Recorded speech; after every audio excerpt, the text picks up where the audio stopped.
முதல் வாசகம் தெசலோனியருக்கு எழுதிய 2ஆம் திருமுகம் அதிகாரம் 1 திருவசனங்கள் 1 முதல் 5 மற்றும் 11 முதல் 12 வரை.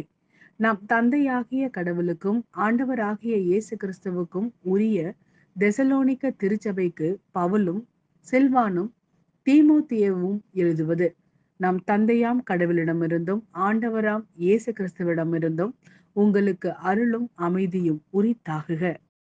சகோதர சகோதரிகளே, உங்கள் பொருட்டு கடவுளுக்கு எப்பொழுதும் நன்றி செலுத்த நாங்கள் கடமைப்பட்டுள்ளோம். ஆம், அவ்வாறு செய்வது தகுதியே.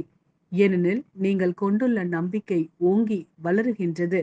நீங்கள் எல்லோரும் ஒருவருக்கொருவர் செலுத்தும் அன்பு பெருகி வருகிறது. ஆகவேதான் நாங்கள் கடவுளின் சபைகளில் உங்களை குறித்து பெருமையாக பேசி வருகிறோம். உங்கள் துன்பங்களிடையே நீங்கள் காட்டிய சகிப்புத்தன்மையையும் இன்னல்களுக்கு இடையே நீங்கள் கொண்டிருந்த மன உறுதியையும் நம்பிக்கையையும் முன்னிட்டு பெருமைப்படுகிறோம். இவை கடவுளின் தீர்ப்பு நீதியானது என்பதற்கு அறிகுறியாக அமைகின்றது. இவை அனைத்தின் விளைவாக நீங்கள் இறையாட்சிக்கு தகுதியுள்ளவர்களாவீர்கள்.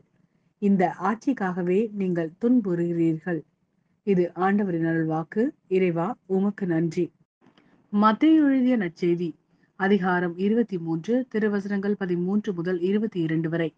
வெளிவேடக்கார மறைநூல் அறிஞரே, பரிசேயரே, ஐயோ உங்களுக்கு கேடு!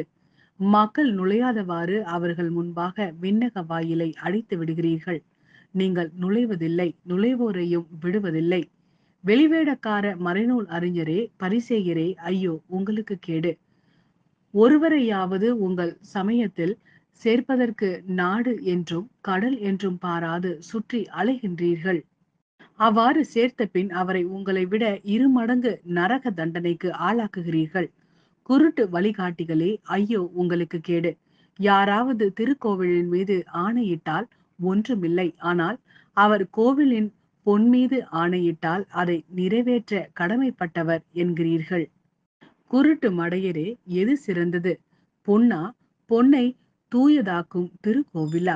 யாராவது பலிபீடத்தின் மீது ஆணையிட்டால் ஒன்றுமில்லை. ஆனால் அவர் அதில் படைக்கப்பட்ட காணிக்கையின் மீது ஆணையிட்டால் அதை நிறைவேற்ற கடமைப்பட்டவர் என்கிறீர்கள்.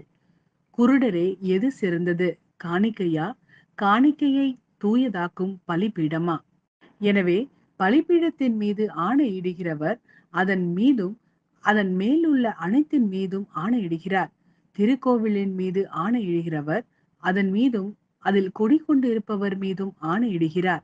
வானத்தின் மீது ஆணையிடுகிறவர் கடவுளின் அரியணை மீதும் அதில் வீற்றிருக்கிற கடவுள் மீதும் ஆணையிடுகிறார்.